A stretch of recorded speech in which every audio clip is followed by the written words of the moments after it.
Hey everyone, today we are going to look at how you can quickly begin to start striking your irons. There isn't loads of technical work here, but there are drills which you can use straight away to help your game.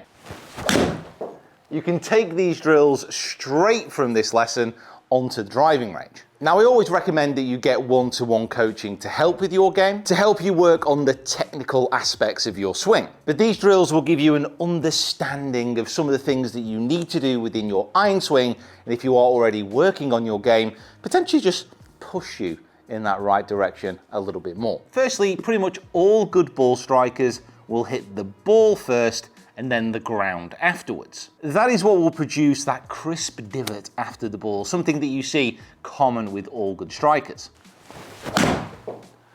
Now, this seems pretty simple, but if you've played the game for any length of time, you will understand that it can actually be very difficult to achieve. Now, this first drill will give you feedback if you're looking to achieve that descending blow. So take a towel and then place it about half a grip length behind the golf ball. A little bit like so. Now, if you're bottoming out in your swing arc early, which means the club isn't descending, it's actually starting to get more neutral and even start to hit up on the ball, you will bottom out of your arc and you will hit the towel as you move down into impact. And the point of this drill is very simple. I just want to be able to hit the ball without hitting the towel. So I want to move the club past the towel, hit the ball, and then the turf afterwards.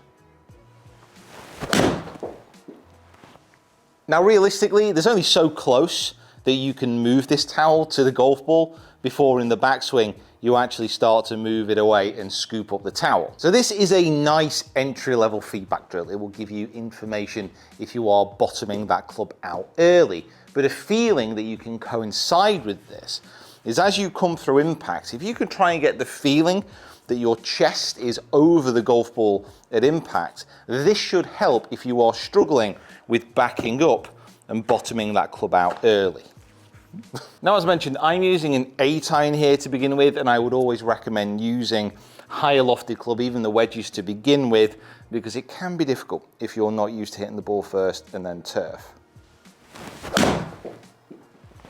Another thing you can do with this drill is to whack the subscribe button. Over 50% of you watching this video aren't currently subscribed to the Swing Quest channel, so do me a solid, hit that subscribe button and become part of this community dedicated to improving your game. Now, the root of many issues when people strike the golf ball is because the ball is on the ground, the temptation at impact is to lean back and to try and scoop the ball up into the air.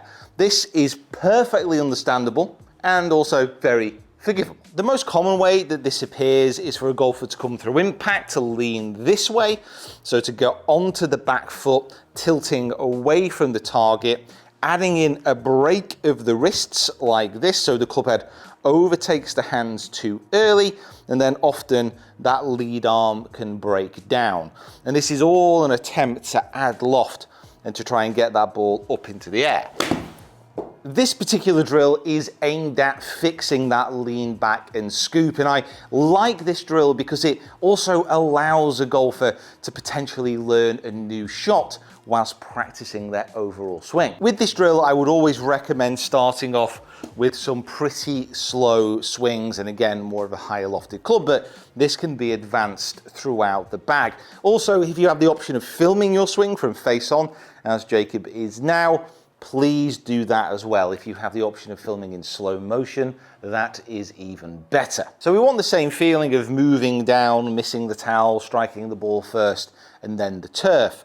But I want you just to hold the swing at this point here. At this position, if you can have your body weight over that front foot, your left arm and club extended, and the back of the left hand and the shaft and the arm in a nice straight line, you can be pretty much guaranteed that you've not stayed back and you've not flicked. So try this first of all with some short swings and then build up from there. So I've got my 8-iron again here. I've come to a hole which is a little bit shorter than my 8-iron would go, so 130 yards, because what I'm looking to do is a nice smooth swing, but as I come through, get onto that left side, try and get that feeling of missing the towel, and then extending, holding this left arm position and keeping that weight over that front foot just through impact. So it's only a short swing, holding that finish. And after impact, I can hold it here. Oh wow, absolutely button that. And I can check where I'm at. Now, this is a great drill because it commits you to a certain position and it gives you direct feedback. If you get to this impact and you're here, well then you'll understand that you are leaning back and you need to move into that further forward position. What a drill like this does is if you can get into this position here, at the point of impact, we should have the shaft leaning ahead of the ball, the shaft, wrist, and lead arm in a nice straight line with the weight over that front foot. The impact position, which is necessary for a really crisp iron strike with a nice divot. So if you can get here and you can get here, these two positions should match. And if you are feeling particularly frisky, you can try these two drills in conjunction.